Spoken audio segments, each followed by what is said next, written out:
ukuthi ngwakaMpungose ngiyindaba ngoba ngitshelwe kaMpungose. Uma sekufika isikhathi sokuthi kaMpungose bathi angiyena wakhona ngoba abantu abaningi bathi bakhala ngokuthi inhlangano yenu seniyenza kube yama individuals. Uma ke kaMpungose bethi wena usiyena wakaMpungose ithina baba kaMpungose wenze njani uyaqhubeka ukuthi wakaMpungose noma kunjalo. Angithi wakaMpungose ngesizulu sakithi uMpungose athi wawushaya uhlanga. Okay. Uhlanga lokuzalwa. Okay. Aliphumi. All right. Ungahamba uyephi kodwa uhlanga lokuzala lusho ukuthi mina ngowakaMpungose. Okay. Uma umuntu enohlanga ikhaya akalikhohlwa akalibalekeli noma ebalekile kwesikhathi uyahamba abona ukuthi hayibo ikhaya lami. Okay. Ngithi mina singabohlanga baka ANC. Umuntu onohlanga la ANC ngoba asikhuluma iqiniso. Inhlangano njengo ANC ayikaze yone. Kona thina sibekwayo ezikhundleni. Asingalimazi inhlangano. Asibuye sizolungisa labantu abalimaza inhlangano.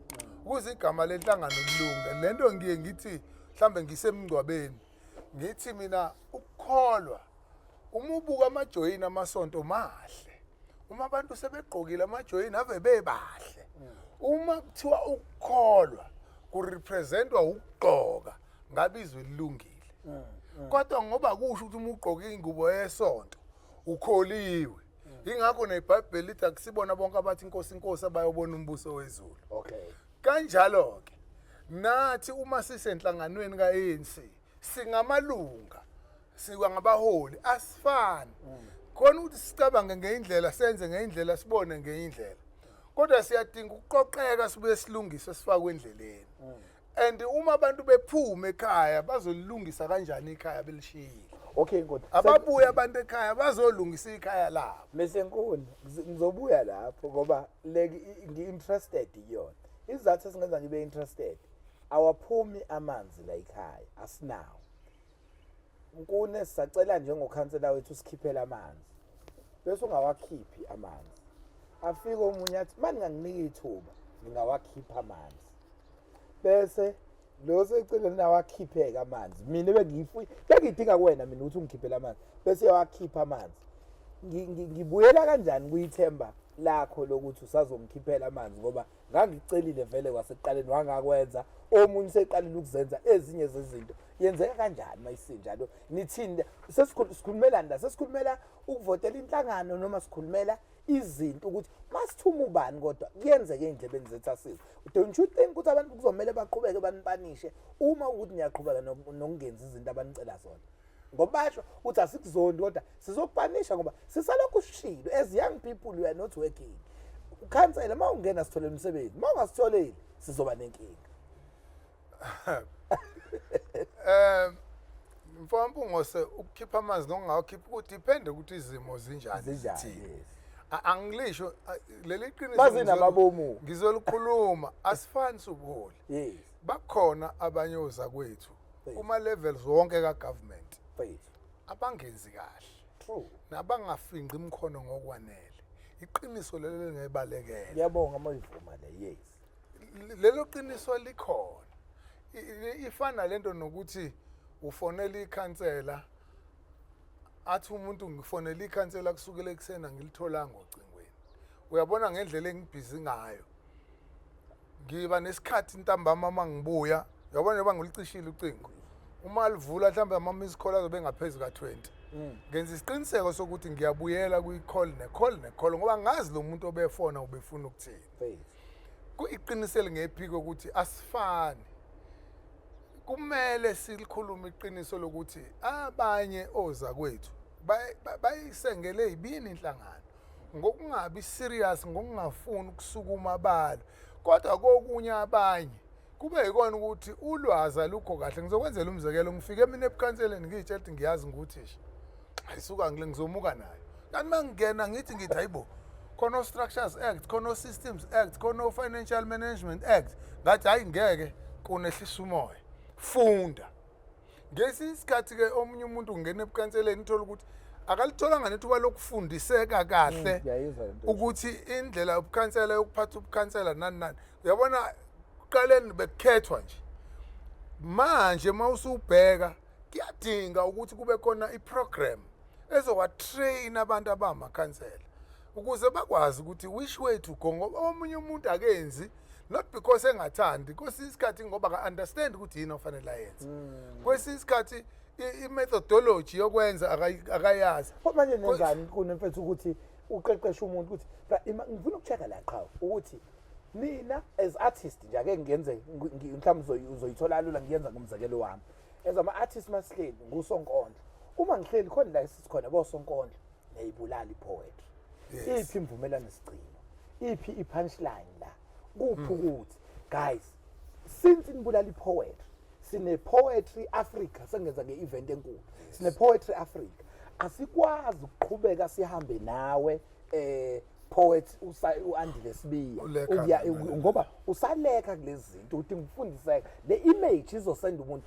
ngenza nje sengize ngikhuluma nange-events le-event umhla 24 September eThekwini so yo sonkondlo behlukene abazoqhamuka kuzo zonke indawo so mina ngubuso be-poetry because unkune mayibuka kwi-TV kwashiwa inkondlo vela athi nazi izinto zombungosi bangithi uyangizwa ngithini ukuthi ngibhala ngiyayisebenzisa into zokubhala mina as a poet kodwa lo oyibuka kwi-TV athi ayi ngiyayixoxela kulezi zinto zethu isibuya lento izoshaya abantu kwamina engiyibhalayo ngiyihlele ngithi mina niyafika yini njengabaholi la nihlala khona phansi ngivale nje umnyango ukuthi sibani bani uyasicompromise uma usicompromise kuzomela sikubeke eceleni ukuze sikwazi ukuthi sithole abantu abathenjwa abantu ngoba lokho it's all about ukuthenjwa abantu yenziwa yini lesifile ngathi thina somphakathi niyasifuxeka ngezinto then you expect ukuthi nizothola ama-results ashintshile niyenza nilungisa nini ikuphi la nivala khona ungenzele even mhlawumbe makukhona ama-example ukuthi hayi ukuthi sidila nakho kanje ngempela ngoba abantu bathi cha sinankinga siyazi izinto nizenzile sithi thina nakho esingakufuni nisifitelani point uma ukuthi asiyifuni njengoba ngike ngasho mfowethu i-system yokukhetha amakhansela kuqala bekuyisystem ebithi uma ngabe ubuka i-system nendlela ama-organizations aranwa ngayo there was a system ANC ayisebenzisile where izinto bezi-branch based right and there was no problem with that ngoba yona system nendlela ebesazi ukuthi ingakho bekuthiwa amandla asemasebeni bekunikwa amasebe amandla ukuthi athathe isinqumo sokuthi ubani ozohola kodwa ngokushintsha kwezombusazwe ngoba khona iqiniso ofanele silikhulume mfowakhuba ukuthi u-ANC ubafundisile abantu ipolitiki u-ANC is a school of politics ngoba inhlangano eziningi imajority yazo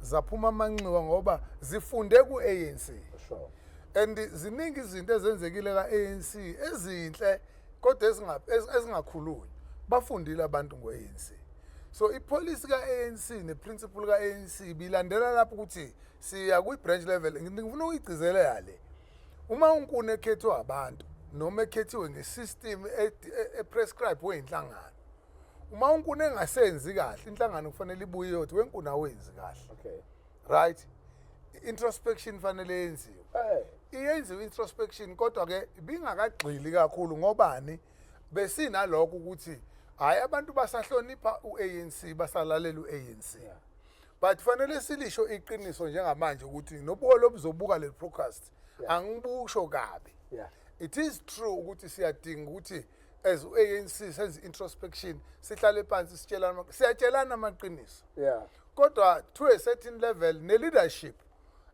uma ubuka umasipala bamanejwa ama-regions i-leadership ye-region ihlala isibize iyasibiza ebesisho ukuthi i-performance yomkhandlu ayihambi kahle lana khuphulana amasokisi kodwa manje utholakala ukuthi uma sengikhethiwe njengekhansela akulula ukuthi ngivele ngikhishwe nje uyabona kodwa iqiniso lithi siyafika la sitshelana khona ngisho siyisodwa kunento okuthiwa operation sukuma sakhe mfowampungo sincane uzonginika ithuba ngithi fahla ngawo ngoba umuntu excele kakhulu kuwona la khona kuxoxwe ngama-programs nangama-issues omphakathi wonke wena khansela wathatha ama-issues wadlulise ngemnyango kwesinye isikhathi ukhansela efuna ukusebenza afuna ukwenza ayidlulise izinto i-example ngithe kuwena ngibuye e-Home Affairs uma ngifika la njengoba kade ngilate kunomntwana orejistiwe yathi Home Affairs uyintombazane kanti uwumfana. Na umuntu meyoshayelwa isitifiketi kunencwadi ephuma esibhedlela ebhaliwe and nginobufakazi lo mama ukuthi incwadi yayithini is a mail. Kodwa ngephutha lomnyango lo muntu kunamhlanje ufunda ugrade 11 akanayo ID. It's because of iphutha lenziwa umuntu oyedwa kwi department. You then can say department yonke iyabhela. And I'm fighting this thing seyiphela u6 months manje. Sengize ngaaskeleta national. But awukwazi ungakusho kalula yes Home Affairs uyabheka kodwa iphutha lenziwa umuntu oyedwa. Same na ku politics, one person will commit a mistake, ANC iyabheka. One person esontweni ngikusho lokho ngoba siyasikhuluma nje isizulu sakithi. Ngikusho nje kusenkonzweni emngcwabeni ukuthi kukhona umuntu wesifazana ozoqhamuka egqoka ingubo yesonto eyaziwayo angayiphathi kahle afebe. Bese kuthiwa bayafeba abantu benkonzo ethize, inkonzo ayikazi ifebe. Kufeba umuntu. Kanjalo ke naka ANC ayikazi ihluleke. Ezinhlangano iANC imsulwa kodwa ithina esenza amaphutha esamalunga awo. Kodwa engikushoyo namanje ukuthi siyewe siwenzele amaphutha kodwa akusho ukuthi ngokwenza amaphutha sibulawe. Siyadinga ukubuya singene endleleni sifunde emaphutheni silungise namanje. And bathi abelungu is never too late to correct. Okay. There's still a room ukuthi siwa correct amaphutha as ANC and our leaders now are correct amaphutha not as councillors. Sifunde ukuyeka ukuphakama siyeke futhi ukubuka sizama ukufunda amongst ourselves. Sifunde sizame. Enye yezinto okufanele sisho ibe yiqiniso ukuthi isikhathi sokulida ayifani. Uma abantu abalida ngo95, 96, 97 iqala amakhansela whatever asifani. Esanamhlanje isikhathi siyadimanda ukuthi manje ukhansela ngizama ukuthi impukane ngiyibone baye basho njalo. For example mina ngene ebukhanseleni siphatha imiqingo yama agenda yamaphepha. Namhlanje yonke into i-technology. Mangingayazi i-gadget ngizoba nabo ubunzima bokubheka nokufunda. So ezinye zezinto ke zithini ama-errors okulida awafani nekhathi zokulida. As ANC engena kwi-power leader in 31 years ubefunda naye and beziningi inselelo ezenzeka over 360 years. So it wouldn't be smooth ukuthi u-ANC aqhamuke se-perfect. Same namakhansela ngeke abe smooth amanye ngoba asikho isikole besikhona sokufundisa umuntu ukuthi uma uyikhansela yini ofanele uyenze. You learn by the way. Kwesinye isikhathi ithi phela ithemu omunye phela ithemu engaka-understand ngendlela e-complicated ngayo into ye-local government.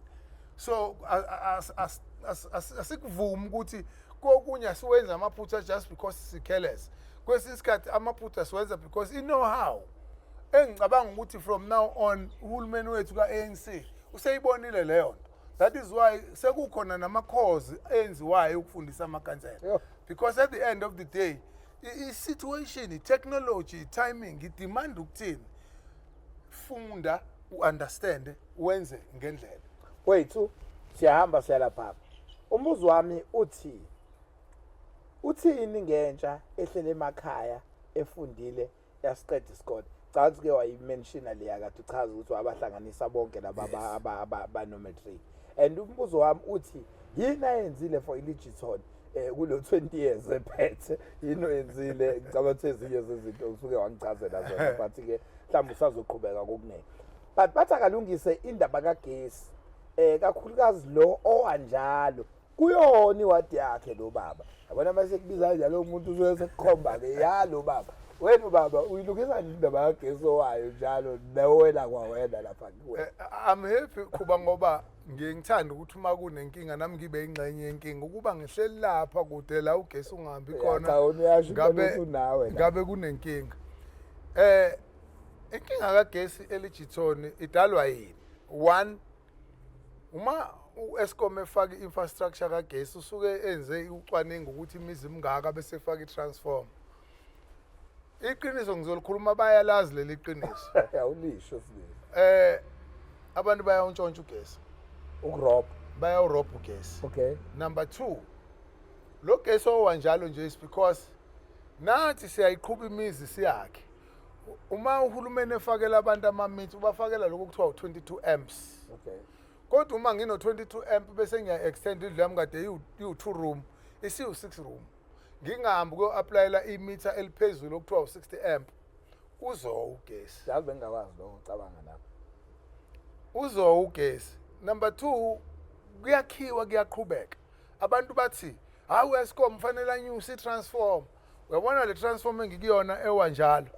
Is the biggest transform Eskom ayifaka ngoba sengilwa nami ngithi ikhulile imizi 200 MV. Right?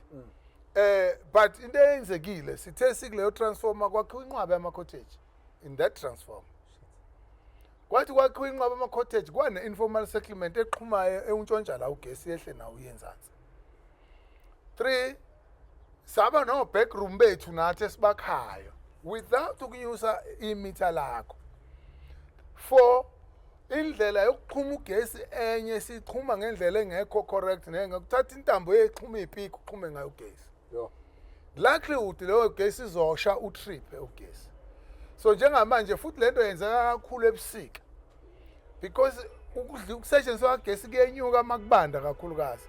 Abantu botho 2 plate bakha ama-heater benze yonke into ngeke ingasindelwa i-transform. Hence ugesi uzotrip. And kuba nzima ngoba ngiya-understanda into ebuhlungu abanye abantu se-understand abasebenzi abanye bahola impesheni nani nama-grant. Kodwa ngiye ngibatshele abantu iqiniso lokuthi ngeshwa awukho umthetho eSouth Africa othi uma ungasebenzi idla ugesi mahhala. Ngeshwa. Therefore ufanele uthenge ugesi. Uma ungasawuthenga ugesi ubridge uwudla direct. Uma usudla direct ugesi uzo-overload. So ugesi uwisa ukuthi uya-overload. And ngiubiza njalo Eskom mina. And abantu baka-Ward 4 mama bekhuluma iqiniso ave bebuza. Wabona i-contract enginayo la ngikhokha imali ewu-2000 plus. Ngathatha le contract because ngoba ngifuna ukusevisa umphakathi. Umuntu waka-Ward 4 mena nenkinga utshela ikhansela elifonela u-Eskom 24/7. Unamanga Ikhansela elifonela u-Eskom lireportele umuntu noma ngabe umuzi owodwa noma ngabe imizi ewu5 noma ngabe i-area yonke ikhansela elifonela u-Eskom. Wethu So ukuwa kagesi kuzokwenzeka ngoba nathi thina abantu siyazenza izinto ezingekho emthethweni. Okay. Siya extenda senze zonke izinto singawanyusa amamitha ethu. Hence ugesi uma usu-overload. Uma kubanda kakhulukazi consumption inyuka izosinda lapha na phezulu.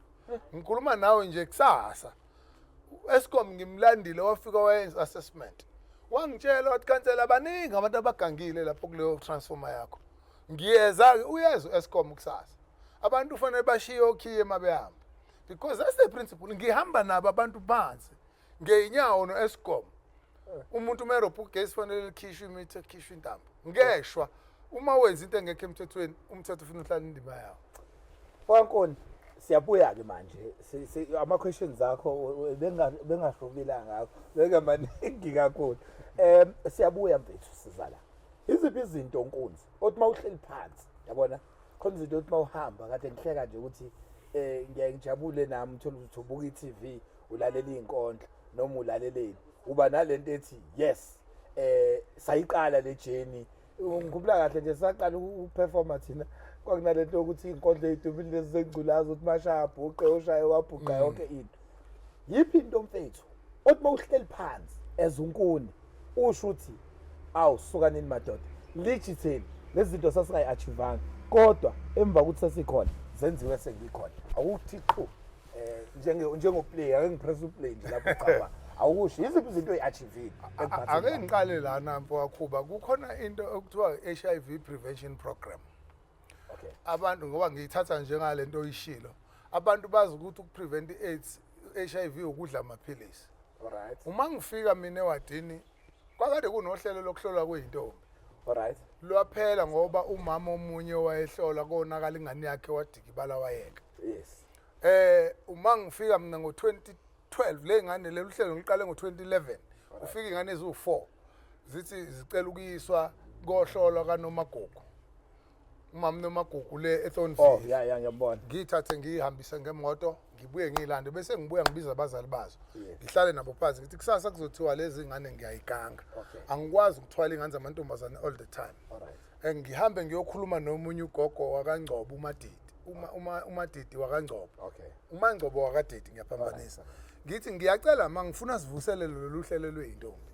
Cela uvolunteer uzongihlolela lezi ngane. Zaphuma lezi ngane zahamba zayolanda ezinye izingane.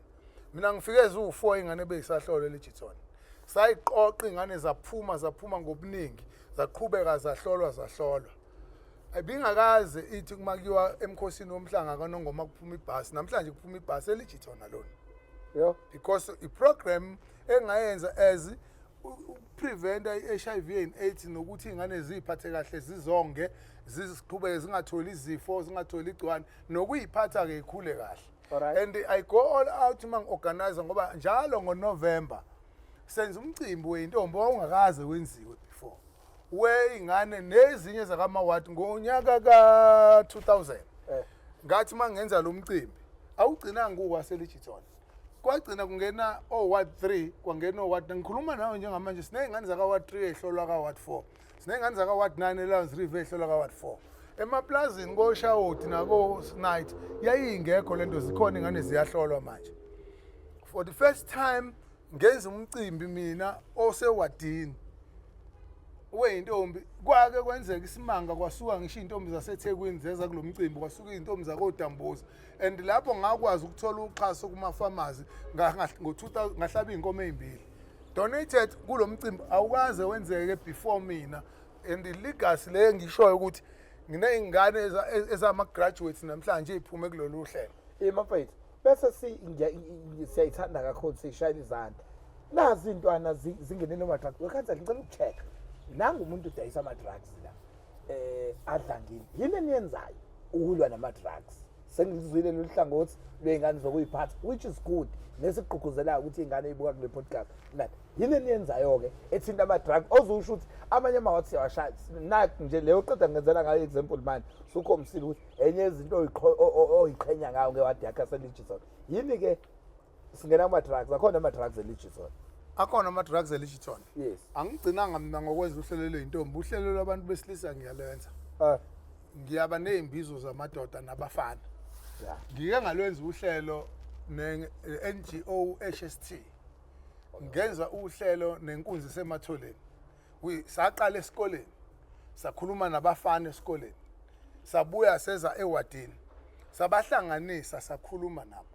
sazama ukubafaka kodwa fanele ngilisho iqiniso just losinga namhlanje ngolosibili nje bengine-men's clinic ebengi-organize solely for abantu besilisa ngoba abantu besilisa balukhuni ukuya eklinikhi bayagula abantu besilisa kodwa bafuna ukuphumela bayo abafana banamhlanje ngisho ubaqoqa uzama ukubasondeza balukhuni ngobani inkinga ezinkulu isuka emakhaya kuba uma ngabe ubuka ifamily structure asisenayo kakhulu ngiye ngisho kube ngathi ngimubi mangithi kuney'ngane zey'ngane because ngenxa yokungaphatheki kahle nokungabi khona kwama-structures ama-families iy'ngane ziyazala zizala iy'ngane uthola ukuthi khona ingane no-28 years isinengane no-16 years noma 15 years now lowa muntu naye uthe engakaqini engakafundiseki wayesezala ingane uzoyifundisani ingane engakayizali kuphinde kube khona le integration eyenzakalayo yama-non-South Africans afika zo-English nathi and kwenza infrastructure ye-culture neyosikompilo nalento abazali abangafuni ukuthatha i-responsibility uyabona ngisewuthisha ngangixabana kabi nomzali uma ingane yenza into e-wrong lapha emgaqweni athi iyona nto ofundiswa yona esikoleni inhlonipho ayifundwa esikoleni iqala ekhaya so sinayo inkinga ne-challenge yokuthi ama-family structures awekho and ngiye ngithethe ngisho emhlanganweni ukuthi wena mzali uma uvala umnyango uhamba ngo-7:30 kumnyama kunengane no-6 years egijima emgaqweni uthi kuphi wena mzali so inkinga kufanele singayibuki nje la on the surface fanele sibheke ukuthi ama-roots azo asukaphi le ingane ey'khula ziwuvanzi zidla ama-drugs ziqalaphi ziqala ukuthi emakhaya abazali abakwazi ukukhulisa ingane bayibekele umthetho kwankuna ngizele abafana omunye uqedile idiploma yakhe omunye usecollege eCape Town kodwa bazi kahle ukuthi mina ngo-6:30 igeti ngiyalivala ekhaya angixheguli bese bethi uhulumeni wanika iy'ngane amalungelo akekho uhulumeni wanika iy'ngane amalungelo sinenkinga yey'ngane ezidla ama-drugs nje thatha ingane ngixabana nabantu ngisho mihla le ngisanda kuxabana nomunye umuntu kodwa umsuthu uthuma ingane eno-6 years ugwayi uma uthuma ingane no6 years ugwayi uthola ingane ena12 years iqhubha ibhala iyothenga amakesi kaB. That's why it begins. Uma ngabe ubaba ekhaya uzobhema phambi kweingane zakho ufaka siphi isikole? I'm proud Mpungo some 59 years angaze ngibhema ngaze ngiphuza. So inkinga yeyidakamizwa yes idlangile kodwa kufanele sibuke ukuthi idalwa yini isuka lethini asinayo ifamily infrastructure yokukhulisa ingane abazali bashift ama responsibilities bacabanga ukuthi othisha abazofundisa ingane zabo imithetho. Mina ngangeke ngilwe kabi ukuthi uzongilethela ingane ikwazi ukudla umbila usungitshela ukuthi fanele ngiyifundise into ungayifundisanga wena. Ingane iphuma kanjani phambi kwakho igqoka isigqoko ihambe esikoleni wena umzali. So silahlekelwe yinto yosikompilo lokuthi thina abantu si-shift i-responsibility si-shiftele uhulumeni siblame uhulumeni. Senzani thina ngeingane zethu? Angithi kunento ethi it takes a village to raise a child. Sure. Bese kuthiwa amalungelo. Mina ezami ingane ziyazi ukuthi awukwazi ukuthi wenze into wrong uma uzokhuzwa umuntu sikhule thina ushawa ubaba wangaphandle. Ayikho into eyathi asilahlelelo siko. I-education ayishongo ukuthi asilahle inhlonipho. Ipolitiki ayishongo ukuthi asilahle inhlonipho. Uhulumeni meshaya imithetho, ushaya imithetho yokuvikela i-abuse. Akashongo uhulumeni ukuthi impungo singane yakho ungayibekeli umthetho ekhaya. So sinenkinga ke ukuthi one sinezingane zeingane asinawo ama family structures. Unenkinga yabantu abashift responsibility. Unabantu who comes from somewhere bezoqasha. Ayikho imithetho yegodi uma ukhule endaweni kwakunemithetho kunobaba begodi. Ngeke ngibe neproblem mangithi ngicela abanomzane namadoda endawo asondela babe khona bafike. Kodwa umuntu abathatha ama responsibilities uzobona behosheka kancane because sicabanga ukuthi uhulumeni uzosenzela yonke into. Asibuyele emasisweni Mpungose. Indoda ibe indoda ikwazi ukukhulisa ingane emzini wayo. Uqala ngefamily unit. I-family unit build i-community build i-society. Uma ife kwi-family unit surely kwi-community kufile. Bese siblame uhulumeni sithi ama-drugs are-overs. Yes, nokuxega kwama-borders kuyasihlupha ngoba kuletha nabantu bazoganga. Nokuxega komthetho kwesinye isikhathi kuyahlupha ngoba kuba buhlungu kuyadumaza uthola abantu bomthetho be-involved nabey'ntweni ezirong. Kodwa ngimile kule ethi uma ngase siqale kuma-families sime sakhethini imndeni yethu i-foundation e-right ingane emini i-foundation e-right kodwa ngeshwa isimo sesisibe ngalolu hlobo lokuthi ingane izala ingane so azikwazi ukukhulisana kahle ngobani yonakele lapha emuva. Wethu imapha ama-projects a-major mangikhuluma ama-major projects nje oshoyo ngoba isikhathi sakho uphathe ngaso sikhona impela into eyiningi impela into enkulu nje impela usho ukuthi under singikhona lokhu kwafikela ezandleni zethu imaphi lawo ama-project. Ngikhuluma nge-electrification. Okay. Cishe iwadi yami ngingakusho ngithi u99.9% electrified. Okay. Uma ngifika mina amaplaza abengenawo ugesi abantu abahlala emaplazini bafakelwe yimi. U-Lunchman Farm 80 household wa electrifier at one go. Okay. That is where I've worked. Angeke ngikutshele ngenye eyenzeka uyakhumbula i-COVID-19. Alright. Uma kufika i-COVID-19 la ni amakhanselela ninikeza khona abangani beni ama-food parcel. ayike unkuna-ke ngenhlanhla-ke owayengenayo umngani. Yeah. Ward 4 is the only ward engicabanga ukuthi umgungundlovu wonke. Mhlawumbe ungacishe usho ukuthi neTheku eyine-food bank yayo. Uma iqala i-COVID-19 ngahlala iviki elilodwa ngahlala iviki lesibili selivaliwe izwe. Okay. Ngilindile ngithi mhlambe sathi 14 days. Uyakhumbula isavalwa kwaba ngathi into encane nje. Kwangathi into encane. Nalo-ke selivalwa-ke indefinitely. Ngahlala nga-analyze ngabuka ngalinda ukuthi umasipala khonto ozoyenza i-district khonto ozoyenza i-province khonto ozoyenza ngabona ukuthi no akwenzeki lutho. Ngahlala ngihamba ngayohlala nomunye usomabhizinisi okuthiwa uMr Rias Nakhude weMama's Chicken. Okay. Ngathi ndoda ngicela ungilekelele la. Kufanele sibize bonke labo somabhizinisi farmers and everybody. Sihlale phansi siphume ne-strategy sokuthi sizokwenza njani ngale ndlala ekhona. Ngoba abantu babevalelwe bengasebenzi bazolapha. Kuzoqhuma icrime. Wathi ngiyajabula ngizokusekela. I called a meeting, I remember it was the 11th of April.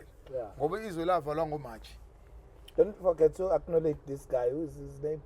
Mr Rias Nakhude. Okay, you're right. I called the meeting ngababizele wall Eligiton Community Hall. All the farmers asewadini, they were there. Okay. All abelungu abamhlophe. Yeah.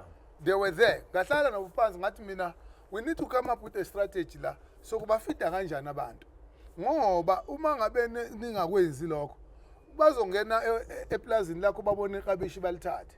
Bazobona isikhaphu basibulale, bazobona inkomo bayihlinze. Ngoba balambile. If we and abaningi babo babasebenzi beni. Fanele kube khona esikwenzayo. Bathi ngicabangani. Ngathi mina ngine idea ukuthi sakheni isikhwama.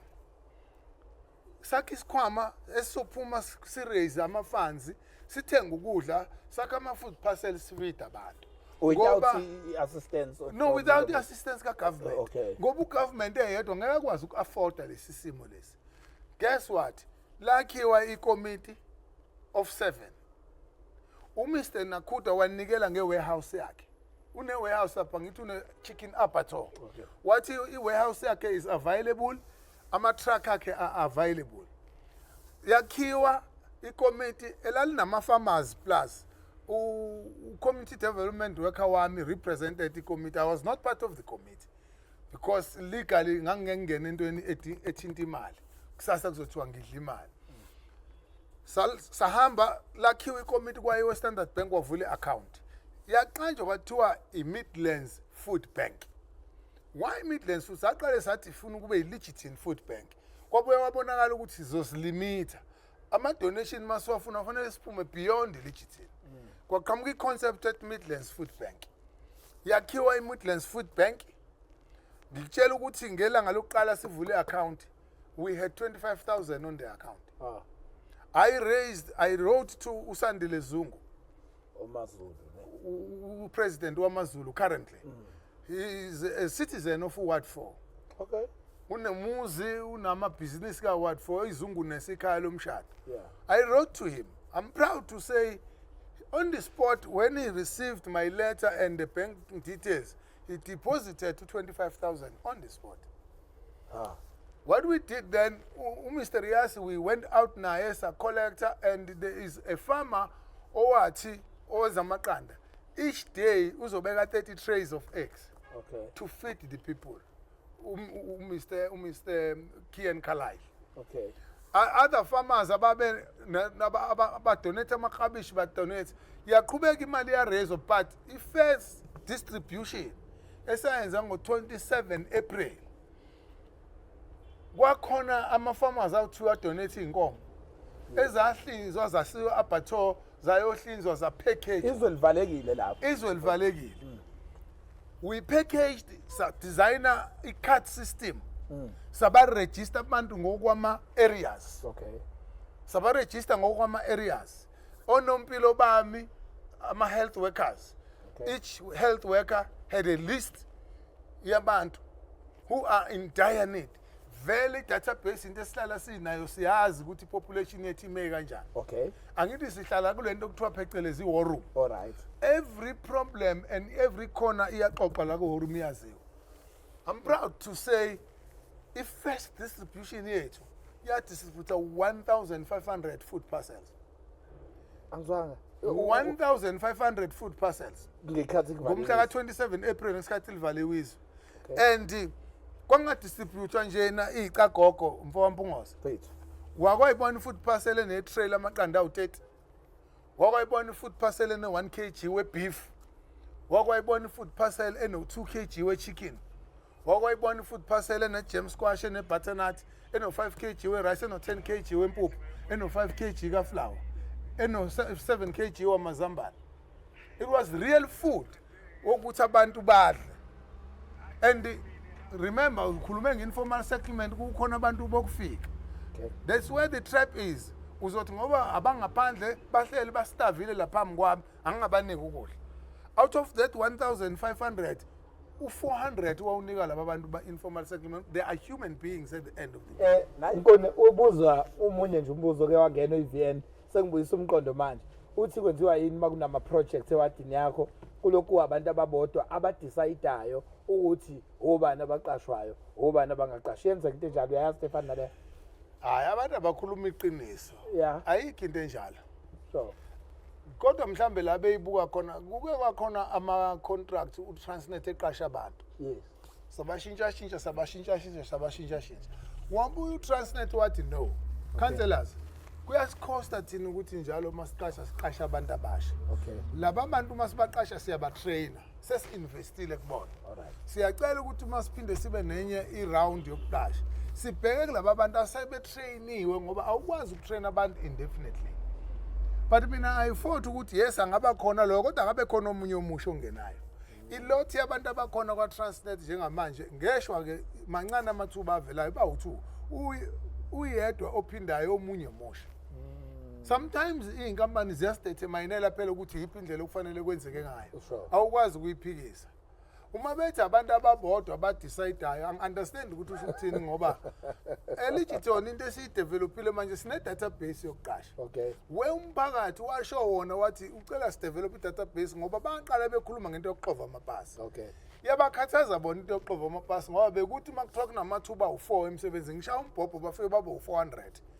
mase bexova amapasi babona ukuthi ukudlala lokhu kuzofuna abantu aba4 so u400 yabakhathaza bona base be decide ukuthi develop a database okay side manje siqasha ngedatabase but beside idatabase ngifuna ukusho kube clear mina njengokhansela ngine responsibility yokubheka nokwenza sure ukuthi imizi yonke ime kanjani nginonompilo abahamba ama home visits uma kufika kuthiwe kampungose babukhansela kulala kungadliwa yeah makuvela ithuba ngine responsibility ukuthi ngicabangele ukuthi kampungose kube khona umuntu ocoshisiwe kude awungisize la phinda yes kuya depend uma ekhuluma ngeinkampani uma ngabe kufika inkampani ewadini izokwenza umsebenzi ngenza example njengamanje sine bridge project ithatha igeneral labor kuphela ngoba umsebenzi ufuna iskill uma ungenaso iskill awukwazi ukuphoqa inkampani ayithatha umuntu ongenaso iskill ozongakwazi ukwenza umsebenzi therefore ngesikhathi bazobona bengaqasheki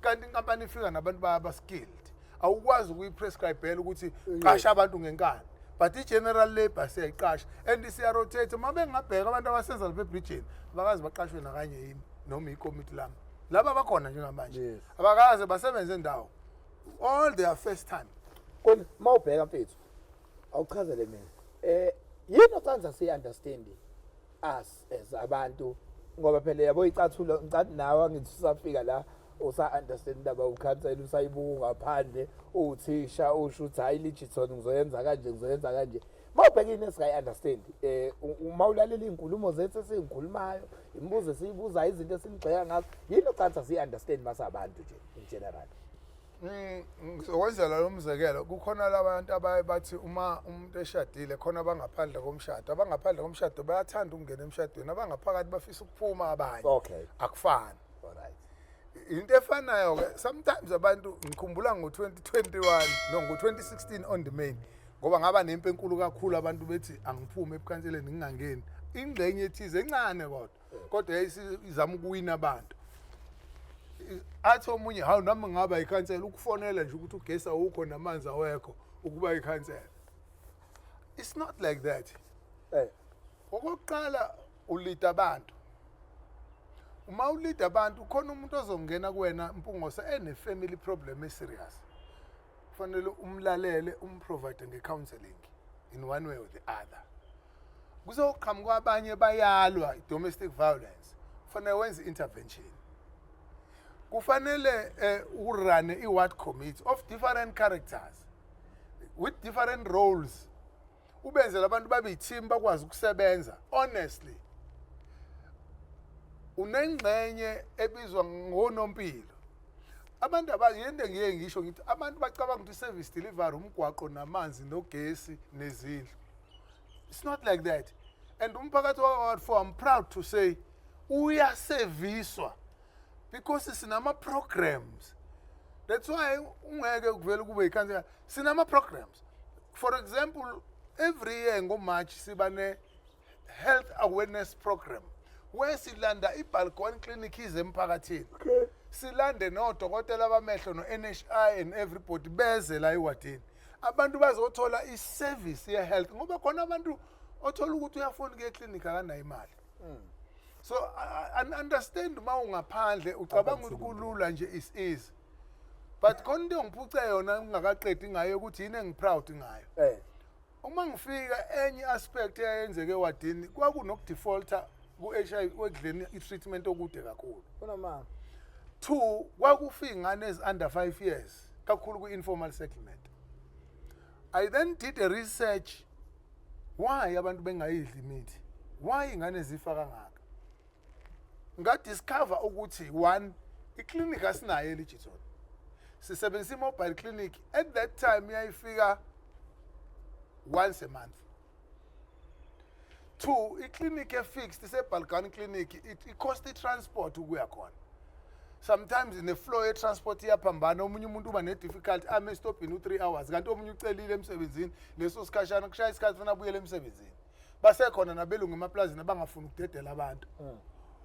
Hence umuntu athi anginayo imali yokuyolanda treatment. I then applied kwa Department of Health ukuthi no. Asilethi service kubantu. I'm proud to tell ukuthi sinalento okuthiwa i-CCMDD okuyi-center la ku-collector khona medication. Kunamanga. Abantu kunokuba bahambe baye clinic.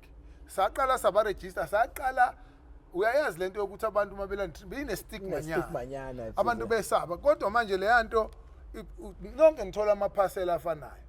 I'm proud to tell ukuthi ngiyimember nami I'm diabetic ngilanda treatment yami khona lapha. Saqala sinabantu abawu33 abalanda treatment. Saloko sibancenga. Namhlanje I can tell you 3,674 people balanda treatment eLitchton. Angizwanga. Abagibeli bayakwazi ukuthuma ingane namakhadi bazolanda treatment. Kukhona into principle ka United Nations eyayithi 90 strategy. Eyayithi 90% of the people must have been tested, 90% must have been in treatment, 90% must be aware of their status. We achieved that. Kophinde kwa ukushona kweingane ngakuresearch kwatholakala ukuthi malnutrition ingane ayifeedwa kahle. Angithi abantu abanye bokufika abanye abendawo abanye ama South Africans abasebenzi bahleli lapha emkhukwini. Ingane abakwazi ukuyifeeda ngendlela. Nga-applya kwazi ukuqhamuka iprogram ebizwa ukuthi uphila mntwana center. La abazali kufanele balethe ingane zizoweywa, zikalwe, zicheckwe so that uma ibonakala ukuthi serious iyagula kunento okuthiwa imowakhi kufa kuyibhandela uma ingane ino green no yellow no red uma ingalo usize wengane ifika ku red leyo ngane ayiphilile fanele refer clinic immediately sakuqeda nyawo ukufa kwengane. I'm proud to tell ukuthi last year siwine ubest phila mntwana kaZulu Natal in the whole province. Sure. Ward 4 ngonxa ka operations zonke lezi zinto engishoyo zenzeka kuyi-war room. If you know a concept we war room develop Dr. Zweli Mkhize where wonke ama-department nama-sectors awahlangane ndawonye axoxe ngey'nkinga zomphakathi aphume nama-solutions. We did that successful as Ward 4 ngo-2015 kuma-Premier Service Excellent Awards. Sathola i-Bronze Award sifakwa kokuqala singazi nokuthi kwenzakalani. Ngo-2021 sa-performa sayi-understanda yonke lento sa-push. We are the gold, the only ward eMgungundlovu district eyawina i-gold award kuma-Premier Service Excellent Awards because of being a best performing war room. Ngo-2016 uNomusa Dube esawu uminister MEC waka-Cocta. I personally won an award of being the best councillor of functioning councillor and entrenching democracy. Because of our systems, they are all very organized. Mawufika ka Ward 4 uyohlala kwi-war room. Kune-database yogogo, kune-database yomkhulu, kune-database ye-unemployment, kune-database yey'ngane. Just on Tuesday, besigome ingane eziwu 2 months to 6 months. Brought clinic izogoming and all those programs afike nonkuni abengenzeki. That is why ngithi abantu uma bekhuluma nge-service delivery abangacabangi ngomgwaqo bacabanga impilo zabantu ka Ward 4 sizikhathalele ngalolu hlobo. Sinonompilo abangena umuzi nomuzi every month. Every time ku war room baya report. I-intervention akudingi ukuthi uma kune problem size sithi sofuna i-department i-reportwa ngaleso sikhathi i-techlishwe ngaleso sikhathi. I-referwe ngaleso sikhathi. I-war room ithi makufika umuntu engenayo i-ID we must find out why angabi ne-ID, sim-assista kanjani aze ayithole i-ID. I've got one case engiproud ngayo omunye ubaba osemdala washawa i-stroke. Wayikhanda imoto la yaweki ngeke ngimusho. Lo baba mangabe eshawa i-stroke wangaphila wangamsakwazi ukusebenza, income wangabi nayo. I took him ngimusa kaSASSA ngithi fanele ayoapplyela i-grant yokugula. Uma sifika kaSASSA sithola ukuthi i-ID yakhe ithi uyi-female. Dlengelele. Ayijahile kodwa lento yokushintsha ubulili la enokhuluma. I had to go back ngimthathe lo baba ngichushe naye ngifuna ama-relatives ngiye home affairs naye ngilandela ama-steps. About 9 months ngisebenza into yakhe, eventually wayithola i-ID yakhe right. Wayihola impesheni yakhe namhlanje une-income because of iwar room. Yini osofuna ukuyi-achieve kakhulu for iwadi yakho ngocabanga ukuthi abafinyeleli kuyona? Kunzima wempokampongo sokusho ngifisa uku-achieve unemployment rate.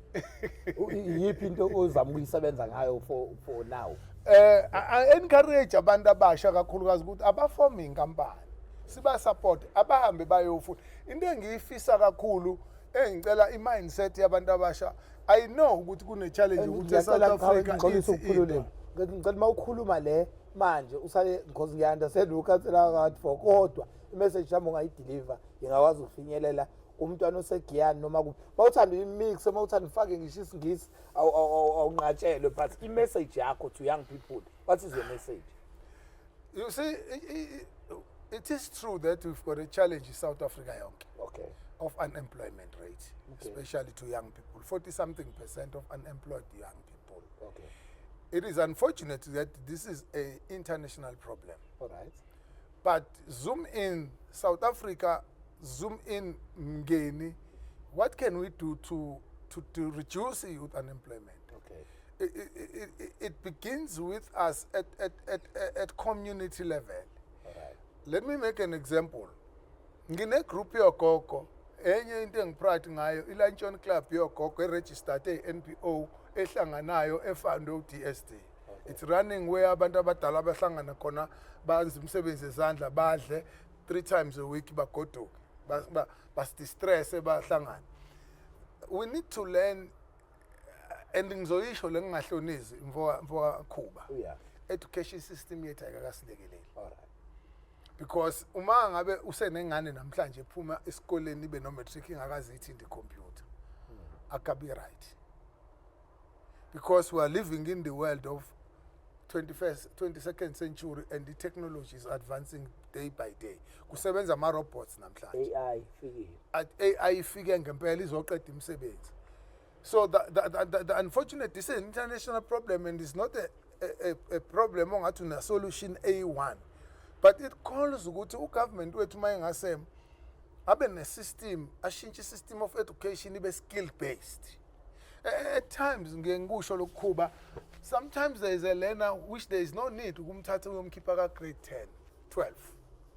Because it's not an academic by nature. Yes, we do have TVET colleges. Okay. With grade 9 we are getting TVET college, but the reality is awekho enough. There are some colleges that used to be teacher at colleges, amanye are sitting and idling. I went to Mpumalanga at some stage, my relatives in Mpumalanga. A beautiful, beautiful college used to be in Mpumalanga. They have vandalized. I asked why you said okay. convert that to be a skills-based center. I've been wanting and trying to have a computer center Ewatin. By the way, when I was a teacher, I developed a computer center as a school and through donations. I'm the one who built and I drove my car Ngayolanda 25 computers at Pretoria at one University of Technology because our school did not have a computer program. And I had a dream, which is still my dream, that if we can have a computer center where everybody will get a computer skill, whether within or outside school, because we need that. So our education is not yet good enough. If isahlulwa ukuthi keep umuntu azi i-computer, umntwana aphume ka matric engenayo basic computer skills. But it also calls ukuthi our youth should group themselves. All right. And come together and challenge the government to say, we want to do 1, 2, 3, can you support us? Agriculture is still monopolized by the white The issue of land is very sensitive. I've got a graduate that is sitting at home, there's no job. But there's not one day where you will find abantu kuthiwa abakudinga ukudla. True. But if government can come up, train these young people, and abantu, during our days, sakula sinementatero, ngeyifaka ubandlululo. Ukuthi ukuyosebenza ufaka amabhuzi nokhakushiso ilanga lapha. Kanti that's where umnotho is. Mangawe kushintsha nawe insight ke kuthathwa abantu abasha kube nama-camp bayo-train on agricultural skills. Ugovernment athenga iplazi esebatrainile abadevelopha abanika iplazi basebenza abasupport. Have those small schemes of young people who will be trained on agricultural skills bahambe bayowenza i-production. Because to expect everybody ukuthi uzoyosebenza efemini kuyiphi yona. But we need food every day. If more land could be made available and farms be made available, teach our young people bakwazi ukufunda ukuyolima. Mina ingane zami zimotivatwe ingadi yasekhaya ukufunda agriculture because ngiproduce 40 bags of potatoes in that small garden and sell. And I keep on saying to them, bafana bami iphume ezandleni. So Makamera am lapha young mina people nayo must. nginayo into ethi since iwadi yakho yenyama wadi engizwa ngi-interested ukuthi sekathi we can come and pay visits kakhulukazi ofisini lakho ke sihlale phansi ngwabona la uma-awards yayibona leyo nto Yeah, there.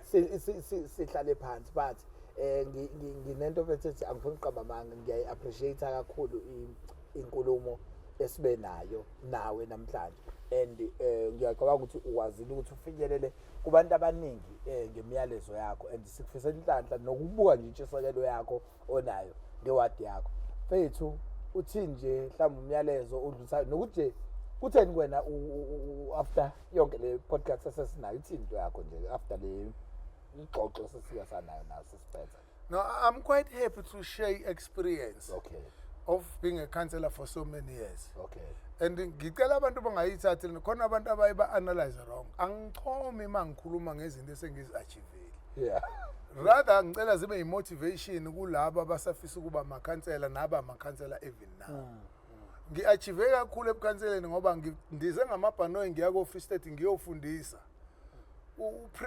Former premier wase-Free State uEth Magashule wafika ne-full cabinet and all mayors of Free State ezo-benchmark ka-ward 4.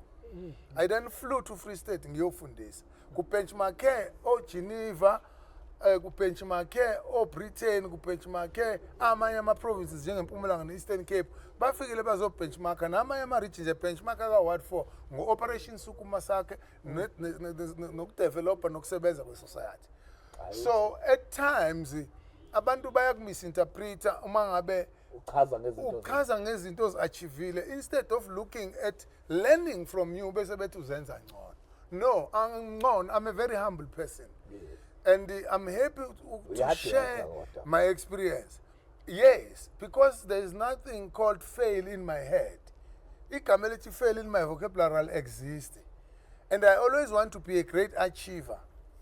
Whatever I do, I go for excellence. So ngiyabonga leli thuba engiprovide ngalo ngicabanga ukuthi le podcast must be a motivation and an example yokuthi out of nothing ngoba kuba ngi-emphasize le all the program I make very little that I get from government. Yo. Very little that I get from my organization. Yo. Public-private partnership ngiyayi-implementa to its best. Even kuthiwa kufike ngiye ngcwaba umuntu mpungo sekungekho ngishuzukwe ekhaya. Ngiqale emumva eboxini ngisosa ama-donations kuze ngiyokhipha ngaleyo mngcwabo.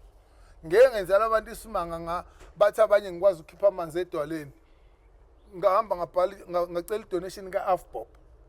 AFBOP weza uzongcwabela umuntu. Full scale funeral intombazane eyayigwaziwe ingenabani ingenalutho. Yini because that is service delivery. And when you talk of service delivery, thinta impilo zabantu deeply. Uma kungcwatshwa Mpungose. So ingakho bekubuyisa kangaka. Uma uyikhansela vela emndenini oshonele. Ngihlala khona ngiye ngithi mina ungangimemi mangabe uhlabile. Kodwa ngitshele makufika. Just last Saturday bekunemingcwabo emibili ngabatshela abafundi ngathi ayisengikhathele ukuhlala nani ngigqoka uThayi ngisahamba ngisayomba namadoda. ngithwala insizwa ngeyami imoto free of charge ngahlala nazo emathuneni ngihamba nazo ngaze ngagqiba nazo ngaze ngabuyela nazo emuva. That service delivered kufunwane kanti. Touch the lives of the people to the core, and I'm happy to share this experience, and thank you so much. And I'm hoping and I'm praying for you guys, Wuti. A few months' time, a good Samaritan comes and get a space where they'll build you a studio where you will develop and do more work of this nature to expose us. So all our leaders must come. I challenge you to also invite the district, invite the provincial government, let them come and talk what they are doing to the people. And let us be transparent and let us work for the poor people, because the saying says leaders are chosen by God. Thank you so much. Siyabonga kakhulu. Lo besikade sinaye ukhansela walapha ka-Ward 4, ukhansela wethu, ukhansela uNkune. Kuyahlekisa ke uku-interview uthisha ngoba uhamba usufundile nalawo lokhu ufakwe esikoleni. Ngiseklasini ngigcine ngifunde ngasikhokhile i-school fees. Kodwa nje siyabonga kakhulu inkulumo zakhe. Enye yezinto esegqugquzela ukuthi abaholi abeze basinikeze clarity, umuntu akhombise ukuya iwadi yakho khona la ongayazi khona nje mangakuxoxela ngayo uvela uthi yilapho kodwa lapho usho khona ikhona la kudida khona Ward 4. Wempungoso mangingena ebukhanseleni ngangingqongqoza in each and every door weplaza webuilding ngizi-introduce ukuthi I'm a counselor. Hence ngisho abelungu bangena kwami bahlale e-ofisini lami ngine-office ekhaya engalakhela umphakathi. Bangena bazocela i-proof of residence. Mangakhona umuntu othi akalazi leli khansela ewadini yakhe, ngabe ukhuluma manga izulu ngavuka umawu zonke ethuneni.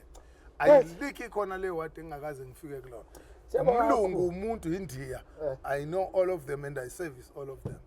Hayi bafowethu ukhansela besikasihleli naye ingane yazonke ayikhuluma ingane yazonke weJesu ugcina ungasazi yabona babekangena umuntu bezothi uba u-interviewer omunye manje la phakathi kwalabantu bobabili. Siyabonga kakhulu ukukhansela uNkune, siyabonga kakhulu ngesikhathi sakhe asesiphele sona. Siyabonga ku-Wisdom nazi izinto eziningi nje sicaba ukuthi sikwazile ukuthi siyifunde kule podcast. Don't forget to subscribe. Sikhona lapha ku-Mendros Production. Please follow wonke ama-pages ethu. Sikhona ku-TikTok sebenzisa iBanathi Mpungose ina 1 million followers. Uhambe Facebook 1.2 million. Siyabonga Imbongi Mpungose page i-verified i-account yakhona. Uphinde usilandele lapha go-Instagram siyabonga Imbongi _Mpungose ngakwazi ukuthi usithole khona.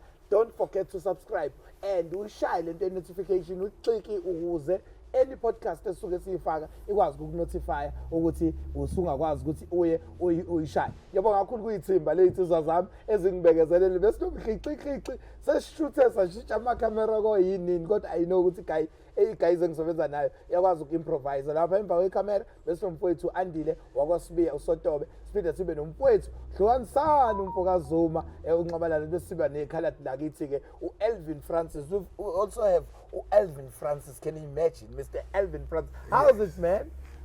Chester multiracialism. Nice job.